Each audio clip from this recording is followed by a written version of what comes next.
दोस्तों, मंडी निरीक्षक उप निरीक्षक तैयारी सीरीज में हमारा दूसरा वीडियो। अभी हम कवर करने वाले हैं गणित का सिलेबस, जिसमें पहला टॉपिक है संख्याएं एवं उनके मध्य की संक्रियाएं। तो हम यहाँ पे देखेंगे कि संख्याएं किस तरीके से भिन्न प्रकार की होती हैं और उनके मध्य संक्रियाएं किस तरीके से होती हैं। संक्रियाएं कहने से बेसिकली हमारा मतलब है कि उनके बीच जोड़ना, घटाना, गुणा, भाग जैसी चीज़ें जो होती हैं वो किस तरीके से होती हैं। तो सबसे पहले हम देखेंगे संख्याओं के प्रकार। सबसे पहला प्रकार है प्राकृतिक। प्राकृतिक संख्याएं मतलब वो संख्याएं जिनको हम गिनने के लिए प्रयोग करते हैं। 1, 2, 3, 4, यहां से स्टार्ट करके आप ले जाइए, जितने तक आप गिन सकते हैं वो सारी की सारी प्राकृतिक संख्याएं हैं।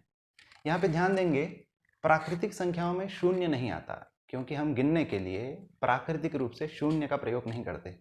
हम किसी चीज को गिनना प्रारंभ करते हैं तो ऐसे प्रारंभ नहीं करते 0, 1, 2। हम 1 से चालू करते हैं और उसके बाद वो जाती हैं जहां तक आप गिन सकते हैं। दूसरी है पूर्ण संख्याएं। जब प्राकृतिक संख्याओं में हम शून्य को भी ले लें तो वो कहला जाती हैं पूर्ण संख्याएं। पूर्णांक। प्राकृतिक और पूर्ण संख्या को अगर आप एक साथ ले लें तो जो संख्याएं होती हैं वो कहलाती हैं पूर्णांक संख्याएं। तो 0 से स्टार्ट करके आप जितना भी गिन सकते हैं, लिख सकते हैं, वो सारी की सारी हैं पूर्णांक संख्याएं। तीसरा है सम संख्या। ऐसी संख्याएं जिनका भाग 2 से चला जाता है या 2 से जो डिवाइड हो जाती हैं उनको हम कहते हैं सम संख्या। जैसे 2, 4, 6, 8, 10, 12, 16, इस तरीके से। विषम संख्याएं इसकी उलट, जो 2 से भाग नहीं जा पाती, जिनका 2 से डिवीजन नहीं होता, वो विषम संख्याएं कहलाती हैं। जैसे 1, 3, 5, 7 आदि। संख्या की अगली प्रकार है अभाज्य संख्याएं। तो ऐसी संख्याएं जिनका भाग या तो 1 से जाता हो या फिर स्वयं से जाता हो, ऐसी संख्याएं कहलाती हैं अभाज्य संख्याएं। चूंकि 1 से सभी संख्याओं का भाग जाता है, इसलिए सामान्य तौर पर हम ऐसा कह सकते हैं कि जिन संख्याओं का भाग खुद से जाता हो वो संख्याएं अभाज्य संख्याएं कहलाती हैं। जैसे 2, 3, 5, 7, 13, 17। इसमें सामान्य तौर पे कभी कभी प्रश्न पूछता है कि सबसे छोटी अभाज्य संख्या कौन सी है। तो सबसे छोटी अभाज्य संख्या में आपको 1 लेने की जरूरत नहीं है, आप लेंगे 2। अगली संख्या का प्रकार है परिमेय संख्याएं। तो ऐसी संख्याएं जिनको भिन्न के रूप में लिखा जा सकता है, जिनको अंश और हर के रूप में लिखा जा सकता है, उन्हें हम कहते हैं परिमेय संख्याएं। इन्हीं को भिन्न संख्या या आनुपातिक संख्याएं भी कहते हैं। अंग्रेजी में अगर कहा जाए तो फ्रैक्शनल नंबर। तो ऐसी संख्याएं जिनको अनुपात के रूप में लिखा जा सकता है, ऐसी संख्याओं को हम कहते हैं भिन्न संख्याएं। जैसे 1/2, 3/4, 5/7। तो जो पूर्ण संख्याएं हैं, जैसे कि 1, 2, 3, 4, 5, 6, इन संख्याओं को भी हम परिमेय संख्याएं कहते हैं, क्योंकि इनको कभी भी हम 1 को 1/1 या 2 को 2/1 या 3 को 3/1 लिख सकते हैं। परिमेय संख्या से संबंधित एक महत्वपूर्ण सवाल आता है जिसके बारे में पूछा जा सकता है आपको। पाई के बारे में हमने सुन रखा है, पाई का जानते हैं हम, रेखागणित में इसका प्रयोग होएगा। तो पाई जो होता है उसका लगभग मान हम लेते हैं 3.14। हालांकि ये दशमलव के दो संख्याओं तक ही सीमित नहीं होता, इसका मान दशमलव के बाद बहुत सारी संख्याओं तक जाता है, और इसका निकटतम मान हम सामान्य तौर पे गणित में सुविधा के लिए ले लेते हैं 22/7। अगर कहीं पे आपसे ये प्रश्न पूछा जाए कि पाई जो है वो परिमेय संख्या है अथवा नहीं, तो नहीं, पाई जो है परिमेय संख्या नहीं है, क्योंकि पाई को अनुपात के रूप में ऐसे अनुपात के रूप में जिसमें अंश और हर जो है दोनों पूर्ण संख्या हो नहीं व्यक्त किया जा सकता। परंतु वहीं पे अगर आपसे पूछे कि 22/7 परिमेय संख्या है अथवा नहीं, तो हाँ है। आप देखते हैं इसके अंश में, तो जब हम अनुपात के रूप में लिखते हैं किसी संख्या को, तो इस वाली लाइन के ऊपर जो संख्या होती है उसे हम कहते हैं अंश, और उसके नीचे जो संख्या होती है उसे हम कहते हैं हर। तो हम यहाँ पे देख पाते हैं कि 22/7 में अंश और हर दोनों ही पूर्ण संख्या है, इसलिए 22/7 एक परिमेय संख्या है, लेकिन पाई जो है वो नहीं है। अपरिमेय संख्या, परिमेय संख्या की उलट, जिनको अनुपात के रूप में, अनुपातिक संख्या के रूप में या ऐसे अनुपातिक संख्या के रूप में नहीं लिखा जा सकता जिनके अंश और हर में पूर्ण संख्याएं हों। तो जितने अंडर रूट वाली संख्याएं होती हैं वो सब अपरिमेय संख्याएं होती हैं, जैसे √2, √3, √5। वास्तविक संख्याएं क्या होती हैं? तो परिमेय और जो अपरिमेय संख्याएं होती हैं, इन सबको हम एक साथ वास्तविक संख्या कहते हैं। इसके ठीक उलट फिर अवास्तविक संख्याएं क्या होंगी? तो अवास्तविक संख्याएं वास्तव में ऐसी संख्याएं होती हैं जो व्यवहारिक रूप से संभव नहीं है, जैसे √-2, √-4। जब आप इसको सॉल्व करेंगे तो किसी भी स्थिति में इसका आंसर हमें नहीं मिल पाएगा, क्योंकि 4 का जो अंडर रूट होता है, 4 की अगर मैं बात करूं, ऋण 4 या -4 की नहीं, 4 का जो अंडर रूट होता है वो हो सकता है 2 या फिर -2, क्योंकि जब 2 का वर्ग हम करेंगे तो भी 4 आएगा, और -2 का वर्ग करेंगे तो भी 4 आएगा, परंतु किसी भी स्थिति में -4 नहीं आएगा। इसलिए ये संख्या व्यवहारिक रूप से संभव नहीं है, इसलिए इस टाइप की जो संख्याएं हैं वो अवास्तविक संख्याएं कहलाती हैं। इसके बाद हम देखेंगे कि इन संख्याओं के बीच संक्रियाएं किस प्रकार होती हैं, और जैसा मैंने आपको पहले बताया, संक्रियाओं से हमारा सीधा मतलब है कि इनके बीच जोड़, घटाना, गुणा, भाग जैसी जो क्रियाएं हैं वो कैसी होती हैं। हम यहाँ सामान्य तौर पर 4 संक्रियाएं देखेंगे संख्याओं के बीच: जोड़ना, घटाना, गुणा और भाग। जोड़ना, घटाना, गुणा, भाग तो मेरे ख्याल से आप तीसरी चौथी से करते आ रहे हैं, तो वहाँ पे नहीं जाते कि कैसे हासिल लेते हैं, कैसे कैसे जोड़ते हैं, कैसे घटाते हैं। पर मुझे लगता है बहुत सारे लोगों को समस्या होती है जब जोड़ना या घटाना ऋणात्मक संख्याओं के साथ हो। वो अक्सर याद करते हुए पाए जाते हैं ऋण ऋण धन, धन ऋण ऋण, और इस तरीके से। आज हम उसका बेसिक समझने की कोशिश करेंगे कि जब ऋण ऋण के साथ जुड़ता है या धन ऋण के साथ जुड़ता है तो उनके बीच संक्रियाएं किस प्रकार होती हैं और उनके बीच जो चिन्ह होता है वो कैसे बदलता है। उसके लिए मैंने यहाँ पे एक स्केल ले लिया है, आप देख सकते हैं यहाँ पे जो मिड पॉइंट है वो 0 है, 0 है। उससे ऊपर आप जाते हैं तो संख्याएं जो है बढ़ने लगती हैं, 1 2 3 4 5 स्वान। 1 2 के सामने कुछ चिन्ह नहीं लगा है, इसका मतलब वो धनात्मक संख्याएं हैं। 0 से नीचे जब हम जाते हैं तो ऋण 1, ऋण 2, ऋण 3, ऋण 4, ऋण 5 और इस तरीके से आगे। चूंकि ये 0 से छोटी संख्याएं हैं, ऋण 1, ऋण 2 जो है 0 से छोटी संख्याएं हैं, इसलिए हम उसको नीचे की तरफ लेके जा रहे हैं। और ये संख्याएं ऋणात्मक में जैसे जैसे बढ़ती जाती हैं तो वो और छोटी हो जाती हैं। इसका मतलब आप समझ रहे हैं, संख्या इस दिशा में बढ़ती हुई है। अगर इसी स्केल पे देखें तो सबसे बड़ी संख्या है 5 और सबसे छोटी संख्या है -5। ये चीज आप ध्यान रखिए। तो जब कभी धन और धन को जोड़ना है, आपके लिए बहुत आसान है, आप जोड़ते हैं। जैसे 2 और 1 को जोड़ना है आपको, 1 में 2 आप जोड़ते हैं, आता है 3। कैसे? आप 1 लेते हैं, 1 में आप 2 जोड़ते हैं, 1 2, 1 में आपने 2 जोड़ा, 1 2, कहाँ पहुंचे? 3 पे। बहुत आसान। घटाना भी बहुत आसान होता है, आप 5 में 3 घटाते हैं, आ जाता है 2। कैसे? आपने लिया 5, वहाँ से आप 3 घटते हुए चले जाइए, 1 2 3, कहाँ पहुँचे 2। इसी तरीके से अब हम देखेंगे कि धनात्मक संख्याएं ऋणात्मक संख्याओं के साथ कैसे जोड़ करती हैं और ऋणात्मक संख्याएं ऋणात्मक संख्याओं के साथ कैसे जोड़ करती हैं। उदाहरण के लिए अगर हम लेते हैं -2,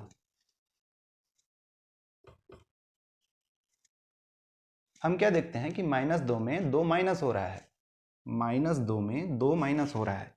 आप चले जाइए -2 पे, 2 माइनस हो रहा है मतलब आप 2 नीचे की तरफ आएंगे, 1 2, कहाँ पहुंचे -4, है ना सिंपल। अब देखिए -2 में 3 जुड़ रहा हो, अगर शुरुआत करिए -2 से, 3 जुड़ना है मतलब हमको जाना है ऊपर की तरफ, 1 2 3, कहाँ पहुंचे 1,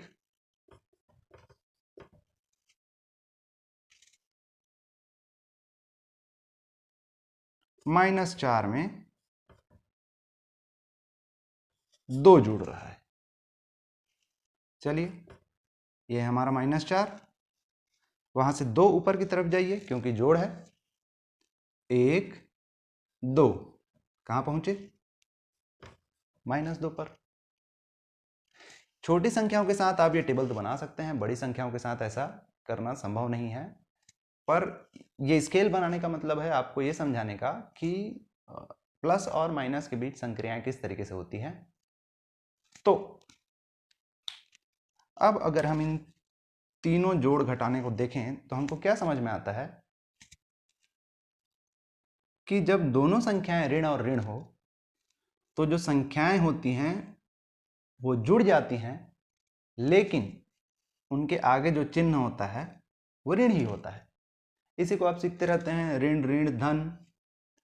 और जब आप ऋण ऋण धन बोलते हैं तो जोड़ते हैं और आप ये फिर ऋण का चिन्ह लेना भूल जाते हैं क्योंकि आपके दिमाग में होता है ऋण ऋण धन।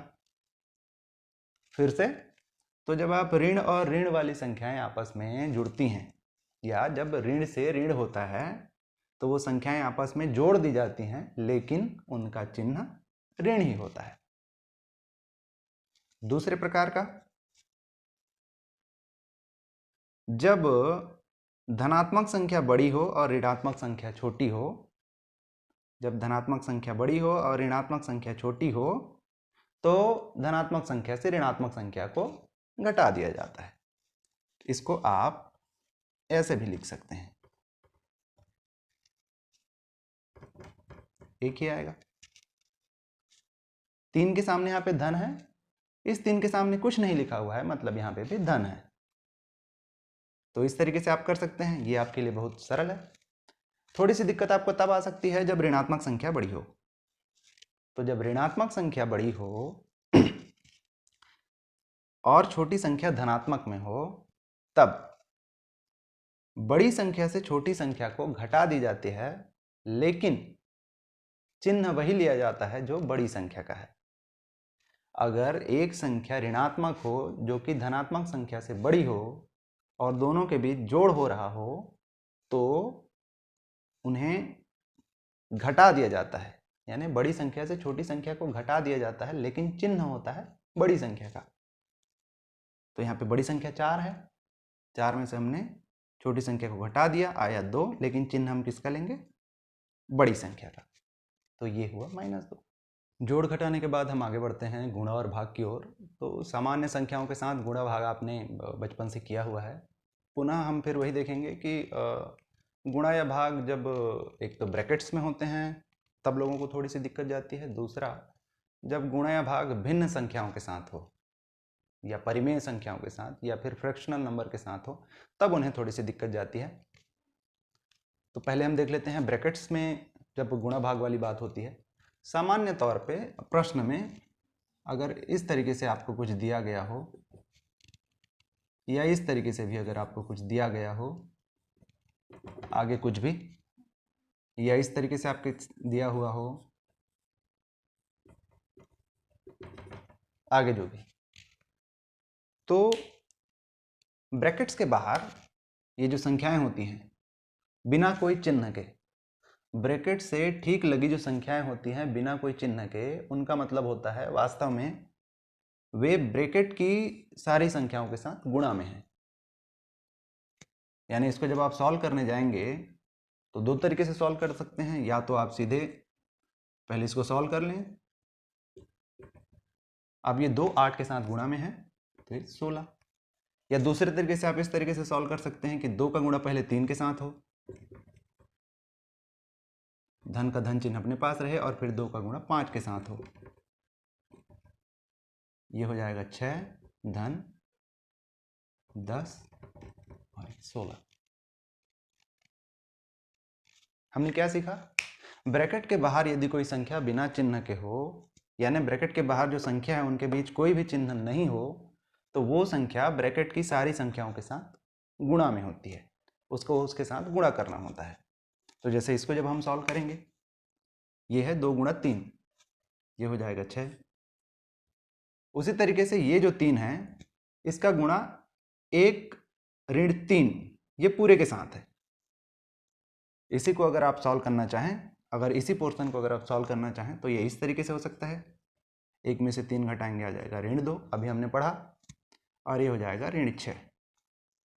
या दूसरे तरीके से इसी को आप अगर सॉल्व करना चाहें तो ये हो जाएगा पहला 3 गुणित 1, ऋण का चिन्ह अपनी जगह पे, और 3 तिया 9, ये हो जाएगा 3 एकम 3, 3 तिया 9, 3 में से 9 गया -6। ठीक है। इसके बाद हम देख लेते हैं भिन्न संख्याओं के साथ गुणा भाग कैसे किया जाता है। हालांकि मुझे बताना था इसके पहले कि भिन्न संख्याओं का धन और ऋण यानी जोड़ना घटाना कैसे होता है, पर उसके लिए हमको एलसीएम या लघुत्तम समापवर्तक के बारे में जानना होगा, तो मैं उसको लघुत्तम समापवर्तक के क्लास में कवर कर दूंगा। भिन्न संख्याओं का गुणा और भाग यहाँ पे हम देख लेते हैं। जैसा हम जानते हैं सामान्य तौर पे गुणा जो होता है वो भाग का उल्टा होता है, और भाग जो होता है वो गुणा का उल्टा होता है। इस बात को ध्यान रखिएगा, अभी हम उसका प्रयोग करने जा रहे हैं। जैसे दो संख्याएं हैं 1/3 गुणित 3/6, ये इस प्रकार भी हो सकती हैं 1/3 3/6। अभी मैंने आपको बताया ब्रैकेट के बाहर अगर कोई संख्या है और उस संख्या और ब्रैकेट के बीच कोई भी निशान नहीं है, इसका मतलब वो संख्याएं गुणा में है। तो ये भी हो सकती हैं, ये भी हो सकती हैं, दोनों का एक ही मतलब है। तो जब परिमेय संख्याओं का या भिन्नात्मक संख्याओं का गुणा करना होता है तो बहुत सिंपल, जो अंश की संख्याएं हैं वो अंश के साथ गुणा कर दी जाती हैं, और जो हर की संख्या है वो हर के साथ गुणा कर दी जाती हैं। कैसे? 1 जो है 3 के साथ गुणा कर दी जाएगी, 3 जो है 6 के साथ गुणा कर दी जाएगी। जब आप इसका सरलीकरण करेंगे तो यह हो जाएगा 3 एकम 3, 3 छक्का 18। सरलीकरण अगर आपको पता हो और अगर आपको नहीं भी पता हो तो ये सरलीकरण आप यहीं पर भी कर सकते थे। अगर संख्याएं गुणा में हो, जैसे कि ये हैं, तो ये 3 जो है इस 3 के साथ कट जाएगा, 3 एकम 3, 3 एकम 3, और 1/6 बच जाएगा। सरलीकरण आपको प्रैक्टिस से आएगा, जितना आप अधिक प्रैक्टिस करेंगे उतना ही मैथ्स को, इस टाइप के कॉम्पिटिटिव मैथ्स को सॉल्व करने में आपको ईजी जाएगा। ये भी उसी तरीके से बनेगा। 1/3 जो है जब ये ब्रैकेट खुलेगा तो ये हो जाएगा 1/3 गुणा 3/6, उसके बाद से वही जो आगे की गई हैं। अब हम देख लेते हैं भाग। यही अगर इस तरीके से हो, यही प्रश्न अगर इस तरीके से हो 1/3 भागित 3/6। थोड़ी देर पहले मैंने आपको बताया कि भाग जो होता है गुणा का उल्टा होता है। इस शब्द को, इस कॉन्सेप्ट को हम अभी यहाँ पे प्रयोग करने वाले हैं। इसको जब हम सॉल्व करेंगे 1/3 अपनी जगह पे रहेगा, भाग की जगह गुणा हो जाएगा, और चूंकि ये उसका उल्टा होता है तो ये जो अंक है वो उलट जाएगा, 6 ऊपर चला जाएगा, 3 नीचे चला जाएगा। तो भाग की संख्या को, भाग का जो चिन्ह है उसको जब भी हम गुणा में परिवर्तित करेंगे तो उस संख्या के बाद जो भी भिन्न संख्या है वो उलट दी जाएगी। इसी को हम कह रहे थे भाग जो है गुणा का उल्टा होता है। तो इसको जब आप सॉल्व करेंगे, यहीं पे आप इसका सरलीकरण कर सकते हैं। 3 एकम 3, 3 दूनी 6, ये हो जाएगा 2/3 आपका आंसर। एक दूसरा उदाहरण देख लेते हैं। 1/2 भागित 5/10। जैसा मैंने आपको बताया 1/2 अपनी जगह पे रहेगा। भाग की संख्या को जब हम भाग के चिन्ह को जब हम गुणा में बदलेंगे तो उसके बाद वाली जो संख्या है वो उलट जाएगी। उलट जाएगी कहने का मतलब है अंश हर में चला जाएगा और हर जो है अंश में चला जाएगा। तो 10 ऊपर चला जाएगा, 5 नीचे चला जाएगा। इसको आप सॉल्व करेंगे। 10 एकम 10, जैसा हमने पहले देखा ऊपर की संख्या ऊपर से गुणा होगी, नीचे की संख्या नीचे से गुणा होगा। और ये 5 दूनी 10, तो 10 एकम 10, ये आ जाएगा 1। ये सरलीकरण आप यहीं पर भी कर सकते थे। 2 पंचे 10 यहीं पे हो जाता, 5 एकम 5, 5 एकम 5, 1 आपका आ जाता आंसर। तो अभी हमने सीखा भिन्न संख्याओं का गुणा और भाग कैसे किया जाता है। एक बार फिर से देख लेते हैं। जब भिन्न संख्याओं का गुणा किया जाता है तो अंश की संख्याएं अंश के साथ गुणा की जाती है, हर की संख्याएं हर के साथ। जब भिन्न संख्याओं का भाग करना हो, जब भिन्न संख्याओं को भाग देना हो, तो हम सामान्य तौर पर यही करते हैं कि भाग के चिन्ह को हम गुणा में बदल देते हैं और भाग के चिन्ह के पश्चात जो भिन्न संख्या है उसके अंश और हर को उलट देते हैं, और इस तरीके से आपका आंसर। आशा करता हूँ आपको समझ आया होगा। अगर आपको इसमें कुछ समझ नहीं आया हो और फिर से समझना हो तो आप मुझे कमेंट बॉक्स में लिख सकते हैं। आज के लिए बस इतना ही। तो ये मैथ्स का पहला टॉपिक आज हमारा कंप्लीट होता है। वीडियो अगर पसंद आया हो तो लाइक करिए, शेयर करिए अपने दोस्तों के साथ और हमारे चैनल को सब्सक्राइब करिए ताकि हमारे आने वाले वीडियो के साथ आप अपडेटेड रह सकें।